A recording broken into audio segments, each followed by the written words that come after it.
Not even these images, it seems, are enough to sideline Kanye West.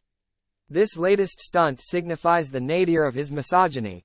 What looks to be an intimate act performed in public, in a boat in Venice, in a Catholic country at the height of tourist season.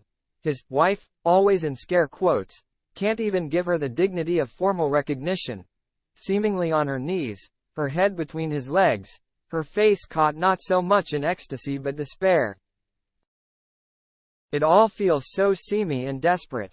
Pornographic, really. But double standards are stubborn things, especially when you claim, as Kanye does, extreme Christianity, to the point of starting your own church. If this were Kanye's ex-wife Kim Kardashian, she'd be called an unfit mother, a national embarrassment, a slut and a whore. Consider that Britney Spears, Kanye's closest female analog as a fallen star, has been ripped apart this summer for far less. Chasing a newly minted NBA star through a Vegas lobby, installing a stripper pole in her home, posting videos of herself dancing in crop tops, getting a divorce, losing her sons. Her mental illness is still something the culture scorns. Kanye's is something the culture finds mesmerizing.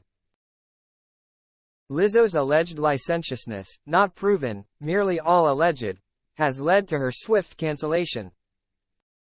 HBO's The Idol is no more, criticized for its pornographic misogyny and glorified rape fantasies. But Kanye West, bare bum hanging out, his wife, nestled in his crotch in front of tourists and long lenses? The outrage feels muted. He's been called to account, rightly, for so many unforgivable proclamations. West is a rabid anti-Semite. His worst proclamation, quite possibly, was this tweet last October. "I'm going DEFCON 3 on Jewish people." He wore a "White Lives Matter" shirt, the mantra of neo-Nazis and white supremacists, at his Yeezy fashion show in Paris that same month. And Yee, as he is now known, did suffer real fallout. He lost fashion partnerships with Balenciaga, The Gap and Adidas, an ensuing $400 million loss in revenue that got him kicked off his much-longed-for spot on the Forbes billionaires list.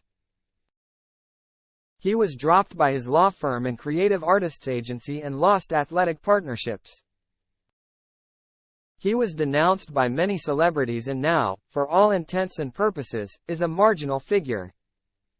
And yet, he endures. There is one sin he has yet to suffer for, though, and that is his misogyny. Is it enough to bring him to his knees? Also, does anyone think Kim Kardashian wants this version of him anywhere near their 4 children? Or the daughter he once publicly said he thought about aborting? During, by the way, a rally he held while running for President of the United States in 2020? Imagine Britney running for president. Or Lizzo. Kanye West has always had issues with women. It's been clear since 2009, when he ambushed Taylor Swift on stage as she accepted MTV's Best Video by a Female Artist at the VMAs. "I'ma let you finish," he said. How gracious, but Beyoncé had one of the best videos of all time. Swift was 19 years old. Then came Kim Kardashian, a quid pro quo relationship to be sure. But Kim later admitted that Kanye made her feel insecure about her looks, her physical appearance, her taste level. He insisted on giving her an extreme makeover, some of which was filmed for Keeping Up with the Kardashians.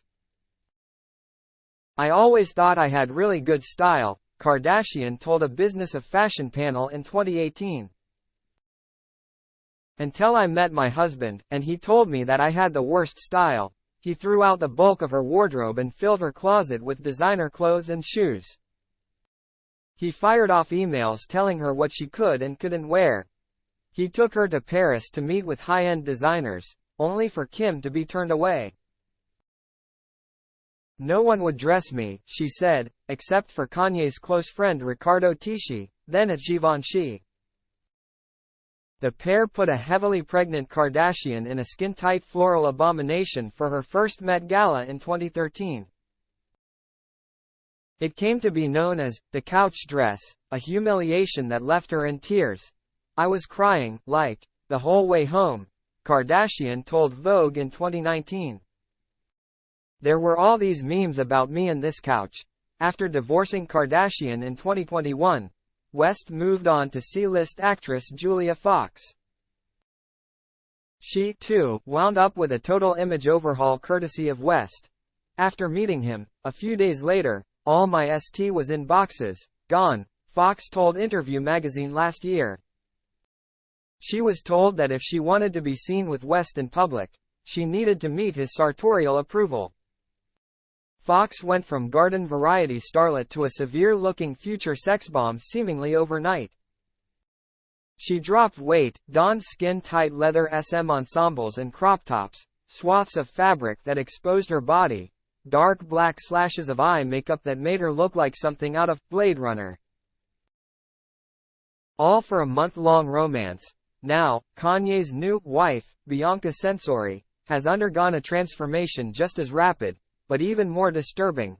Wrapped head to toe in what looks to be sheer pantyhose, her long hair chopped off, her head often encased or otherwise obscured, rendering a young, attractive woman unable to see or speak or express herself in any way, really.